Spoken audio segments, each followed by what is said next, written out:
C'est tout ce que nous avons reçu de l'État comme consigne, du ministère de la Santé et de l'Action sociale et de nos pasteurs et les évêques. Le respect strict des consignes qui sont données pourront sauver l'Afrique, pourront sauver le Sénégal.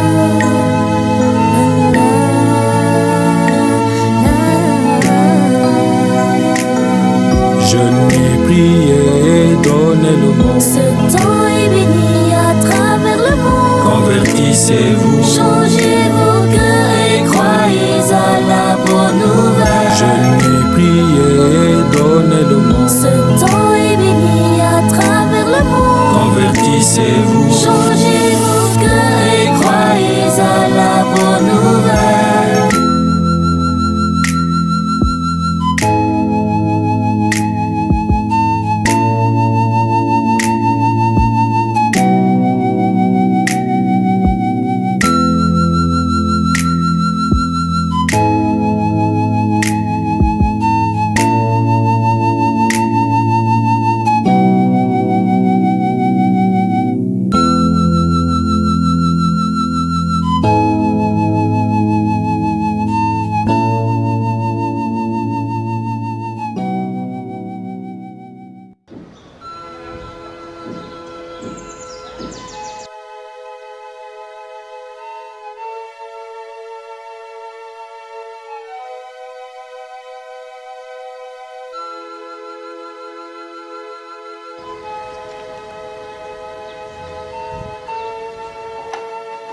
Bonjour, vous allez bien? Oui, ça va. Merci. Sœur Françoise, elle est là? Oui, elle est là, elle est en train de prier. En fait, elle m'avait dit que vous allez passer. Ok, merci beaucoup. Ah, je peux? Oui, allez-y. Merci.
Le Seigneur est notre secours et nous chantons sa gloire éternellement.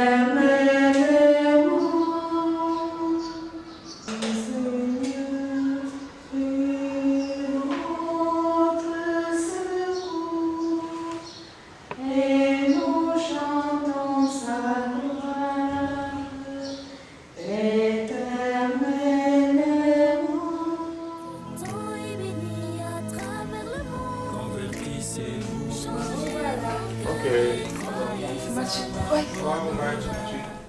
Foo jógee nii.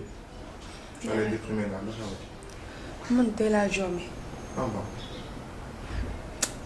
lu jommé ci encore. Sama copine bi mu tourné ak léegi. yàggul sax. même pas une semaine tant que ma ne daa ñëwee noonu. kenn mënu comprendre lu ko daal. naam dëkk la fa daan. loxo jéemu si. ñun daal Sénégal laa nii rek bu nit daanoo bu nit fokkojee ñu ne loxo génnu ci comme si genre nit ñi dañoo war a mën a toog tout le temps di leen di bañ. tu sais m'expliquer la par exemple suñu monde bi des fois nit da lay gis rek bañ la te doo sa comprendre defoo ko dara xamaloo la dara des fois nga signé benn contrat sax ñenn di tool à côté di la sosal pourtant xamuñu si yow daal boo xefee sax ñu sunguf la mais man mi caatu yaayam fi lañ may fekk. lu tax ngeen bëgg yaakaar ne tout le temps nit ñi dañoo nekk seen ginnaaw pour di leen def lu leen métti mais attends war ngeen xoolaat seen bopp de. naa jóg sama bopp yow da ngaa fàtte sa bopp da ngaa xeeb li nga nekk di def teew. lu bàyyi wax teew. du question de bàyyi waxi teew parce que ça ne t'arrange pas. bu weesoo loolu yaa ngi ci say maquillage yaa ngi ci WhatsApp yaa ngi ci Instagram à des heures impossible. après bu ngeen nekkee ci milieu bi tey il suffit tey benn affaire bu ndaw dal leen ngeen bëgg jël lépp teg ko ci loxo yi nit yi ma mara wala nit yi ma mara wala affaire de saafara la. ngeen bëgg jël lépp luy ko ci affaire de mara. Sénégal la ñu nekk. ce temps de carême c'est un temps béni de Dieu. ci biir woor rek tey ba woor nit mënul la dara mais ci kaw nga am foi parfois nañuy jël di maasale wax yi di ko gën a oyofal ndax boo tooñee war nga jóg sa ndax dem nekk sa morom baal ma nit tam bu jógee tam ba gis ne tey am na bàkkaar bu ñëwee ne baal ma mu mën ko baal loolu lay àdduna. àdduna méttiwul car il est dit dans la Bible dans Luc 17 verset 3 à 4 prenez garde à vous-même. Si un de tes frères a commis un péché, fais-lui de vifs reproches, et s'il se repent, pardonne-lui. S'il revient à faire ses péchés 7 fois dans la journée, et qu'il revient 7 fois encore en te disant « Je me répands », tu lui pardonneras. Na àdduna diisu boo ko diisalee boot ko mu diis gann sa kaw.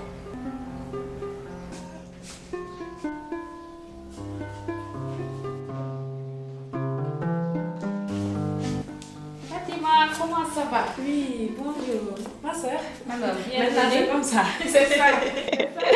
Faites attention, rek. Ah, tu fais voir vidéo, Oui. c'est ça. C'est Naka sa waa kër? Ça va, tout le monde va. Ça va bien. Ça va, alhamdulillah. Alors, gëj naa la gis. maa ngi fi de depuis lors. Waaw, yaa ngi leen di gisante. Yàgg na Ba de. yàggoo fi trop? Non, pas tellement. On m'a dit que vous étiez en prière moo tax. Si, maa ngi woon ci chapelle bi en prière. Ah, c'est bien. Si. C'est bien. J'espère que fàtte wala ñu ci ñaan ak feebar bi lëmbee dëkk bi temps yi. Ay déedéet, mënuñu fàtte kenn si ñaan. Du moment qu'on ne prie pas pour nous seulement, mais pour le monde entier, vraiment ñëpp a ngi si biir di ñaan yàlla rek mu musal ñu ci feebar bi de. amiin macha allah tey moom xam naa dama ñëwati rek pour sonal la. ci sama mémoire bi ma war a commencer fan yi. amul problème baax na si l'essentiel mémoire bi avancé rek. D'abord, selon vous, l'éthique chez les chrétiens, est-ce la même définition que chez les philosophes? Pas exactement. L'éthique des philosophes, c'est une science des mœurs qui analyse, interprète, qui articule des jugements moraux, donc ce qui relève de la sagesse humaine. C'est à distinguer de l'éthique chrétienne, qui ne rejette pas la sagesse humaine, mais qui est plus que ça. Parce que l'éthique chrétienne s'enracine dans la révélation biblique. Je veux dire que l'éthique chrétienne prend sens dans la révélation de Dieu en Jésus-Christ. Et pour me résumer, je m'appuie sur ce que les théologiens appellent la métanoïa. Étymologiquement, c'est un mot grec qui signifie changement, changement de la pensée. Mais le sens biblique de la métanoïa, c'est la véritable conversion. Une conversion profonde qui transforme la personne selon le modèle de la vie de Jésus-Christ. Donc, Jésus-Christ est celui qui nous apprend comment aimer Dieu, comment aimer son prochain et comment agir selon la volonté de Dieu dans le monde, dans la société. Donc, bon, c'est un changement finalement qui a un aspect visible et un aspect invisible en même temps. D'accord. Donc, su ma la déggee maanaam mooy jukko bu changement yu feeñ ak yu nëbbu. Voilà, mun nañ ko waxee noonu parce que changement visible bi mooy nit ki ci xalaatam ak doxalinam bu rafet ci ay jëfinam yu rafet ci comportement yam loolu c'est visible. Changement invisible bi mooy nit ki fi muy amee yëg-yëg bu sori ci digganteem ak yàlla digganteem ak nit ak mbindeef yi ci àdduna si te bët mënu ko gis yàlla rek moo ko xam fan la toll te gëm naa ne yéen loolu ngeen di wooyee baatin. waaw tey moom jàng dëgg laa def ci ma sœur. dëgg dañuy góorgóorlu rek di jéem. en tout cas ma sœur merci beaucoup kontaan naa ci yow bu baax a baax parce que dama ñëw nga tijjil ma sa porte ak seen temps de carême bi may soutenir sama mémoire nga di ma ci jàppale di ma yokk xalaat franchement merci beaucoup. loolu amul benn problème Fatima ay information rek la yow utiliser pour sa jàng et ci partage bi la bokk partage carême bi la bokk. ah bon partage ci la bokk si. Carême bi c'est un temps de prière, de jeûne, d'aumône, de conversion, de partage te lii ñuy partager nii lu néew la rek ci li ñu jot a gëstu. Je le fais avec plaisir. ah kon de mujjee naa bokk ci carême bi bokk. ah si carême bi mën ngay jàppale. si mën ngay jàppale nag mën ngay jàppale. ah baax na kon. si. Oh, crois, tu nous sauveras. Rayonne sur le monde. Arrête-elle, s'il te plaît, arrête-elle. Waaleykum salaam sëñ bi. soxna si ay barkeel la ñu weccee ko. nga jéegoon ñu ko ba beneen ci barkeel yi ñun on est en temps de carême mënuñu jël ay adiya s'il te plaît. nga jéegoon ñu ko am benn mari yow. soxna si noo tudd Marie. waa Marie Madeleine Ndiaye ñu may woowee Madul. Marie Madeleine Ndiaye Sénégal Ndiaye soxna si mbaa xam nga ne joxe addiye aajowul nekk musulman wala chrétien olof bi njaago bi français bi ba ci japonais bi ñoo si bokk yam addiye du lenn lu dul am yéene joxe ndimbal c'est-à-dire partager. En parlant de votre carême duma catholique mais l'essentiel tourne autour de la prière, du jeûne et de l'aumône. am du loolu Mariama. si loolu la kay. Voilà, et même dans la Bible selon Saint Luc chapitre 3 verset 11. Oui. Il est écrit que celui qui a 2 tuniques partage avec celui qui n'en a point. Celui qui a de quoi manger. Aziza même. Intéressant. yaakaar naa leer na. leer na naan. Mariama. maa ngi la def. kon dégg nga ci Mariama yaay Insa. sëñ bi nga baal ma de boobu ba léegi ndeysaan yaa ngi may wax Mariama yaayu Insa mais man awma doom de Marie Madeleine Ndiaye laa tudd ñu may woowee Mado. Marie ku la bàyyi. Tewo danga maa xamee doom boobu ba léegi. As Gabriel nga am foofu. bàyyi sa caaxaan yi waay. yow da nga bëgg a wax ne xamoo ko muy wax Marie yaa Yeesu. pas du tout xaw ma ko. non. mooy Marie et Insa représente Jésus chez les musulmans. ah d'accord je savais pas. Mariama moom mu lay wax moom la Serigne Touba di tagg ci xasida gu ñuy wax fu si borom Touba ngi naan ko mbégteeg bànneex ci yow Marie yow borom jëf yu sell yi wala ngaan yi yow mi jiite kullu soxna su sell xamal ne yaa féete kaw daa mel ni moom lay dégg. Sayyidata lil musina Mariama fo il mukhina inda lazi lam yudrake kun fayakun nolake khaira rasul tulantiha wa bikifa. Est-ce que lii mooy Sénégal te lii la ñu rawee ñëpp maanaam ci diggante jullit ak chrétien benn lañ ndax ñoo bokk lenn lu ñuy sàkku muy yàlla suñu borom. kontaan naa trop yow. maa la gën a kontaan mais xam nga balaa ngay dem wuy ma jox ma sama pochette kii dama ko war a jox adiya. déedéet yaa booy teguñu la ko. ñoo ko bokk yu mbokk daa feeñ. jox ma gaaw. axan kay jar na lu ko raw. kontaanee nga noonu. kontaan naa trop moo wax dëgg neex yàlla. maa la jox lii ci adiya bi. yaa booy li bari na de. non ñoo ko bokk damaa kontaan wax dëgg neex yàlla. incha allah ci Baye Fall bi daa civilisé. jox ma numéro bi su ko defee bu may ñëwaat ma ànd ak kuréel bi. jox ma lii foofu ma dugal ko ci Facebook bi ñëpp di ci teg ba jox ma. waaw carême bi moom dara dàqu ko di woor ñu lay wëyal en plus di la wël ci Mariama mu sell mi.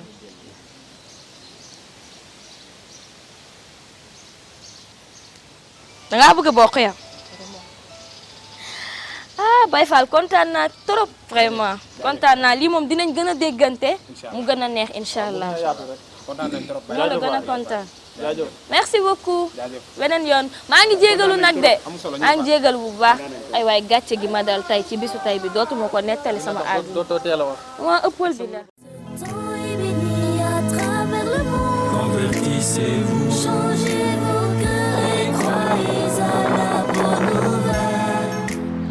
40 jours, 40 nuits, tentés par le diable, fini sur la croix, Christ tu nous as sauvés. Dans le désert, tu fus conduit par l'Esprit, tu jeûnes as vaincu. Allô, Eliane, ça va, comment tu vas? Tu m'avais pas dit que da ngeen di répéter les mardis et les jeudis. Ah bon? Coral sax léegi ci confinement la bokk. Ah! Ouais, léegi, moi je fais comment pour Théo? Tu pouvais pas me le dire plus tôt? Man maa ngi nii paroisse.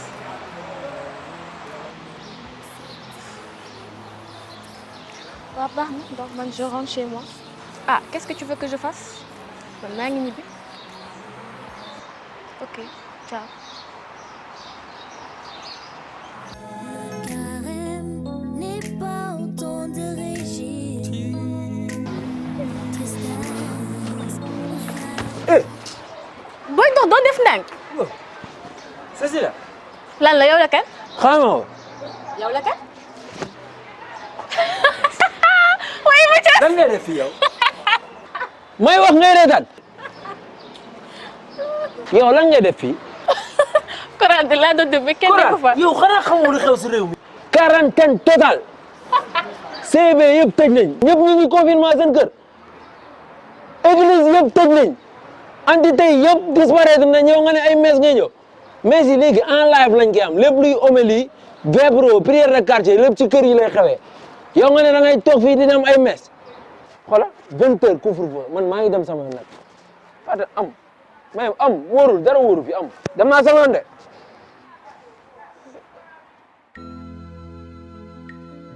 Je suis le père Marcel Thialensar. Je suis un missionnaire oblat de Marie Immaculée. Je suis vicaire ici à la paroisse Marie Immaculée, Mère de Dieu des Parcelles Assainies. Voilà, nous sommes en temps de carême, un temps important, un temps de prière et de pénitence où nous sommes vraiment appelés à la conversion pour être en communion avec Dieu et avec nos frères. En ce temps aussi important pour la vie de notre Église, il est aussi important de revoir le thème entre la jeunesse et sa religion, car nous savons que c'est une phase dynamique qui donne beaucoup d'énergie à l'Église et à toute l'humanité, partout dans les religions, mais c'est une phase aussi qui a ses fragilités.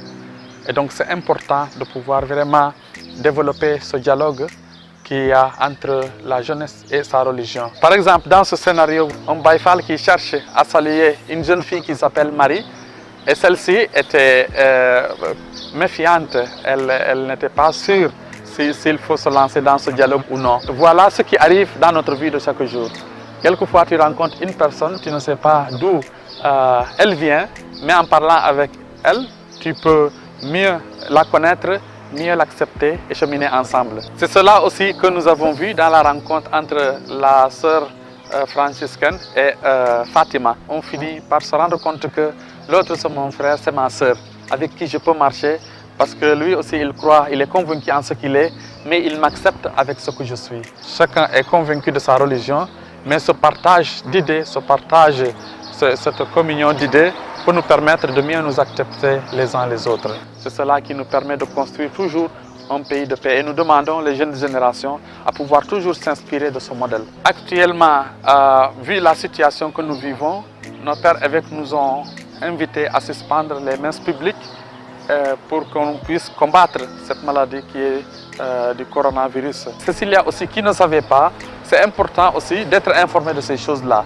Et voilà, que Mathias veut lui faire comprendre que voilà, il y a une situation qui est là et l'Église a pris de nouvelles dispositions qui peuvent nous permettre de combattre ce virus et tout le monde doit en être au courant. Vraiment, tout Sénégalais, quelle que soit ta religion, est appelé à prendre vraiment sérieusement cette situation. Voilà, tout ceci nous montre que, chers frères et sœurs, nous sommes appelés à renouveler notre confiance en Dieu, notre confiance en Christ, sûr qu'il va entendre nos prières et va venir voilà, à notre secours, mais nous devons prendre les dispositions à notre niveau, chacun à son niveau pour combattre la maladie. Et voilà, nous sommes contents que cette sensibilisation est en train de gagner du terrain.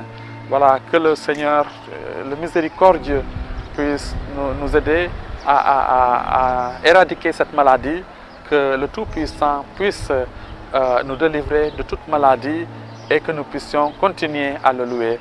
Voilà, qu'au nom du Christ, nous puissions vraiment retrouver la bonne santé et que Dieu Tout-Puissant puisse nous délivrer de cette maladie. Au nom du Père et du Fils et du Saint-Esprit.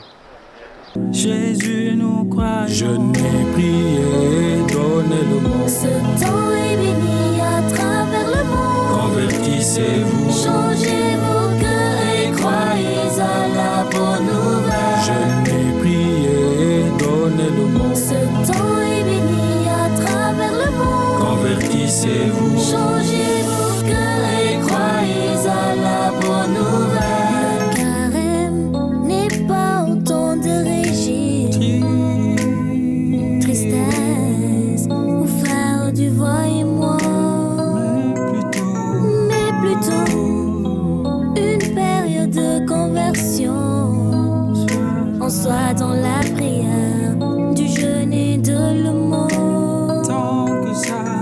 Tant que ça rime avec la pénitence, c'est la joie.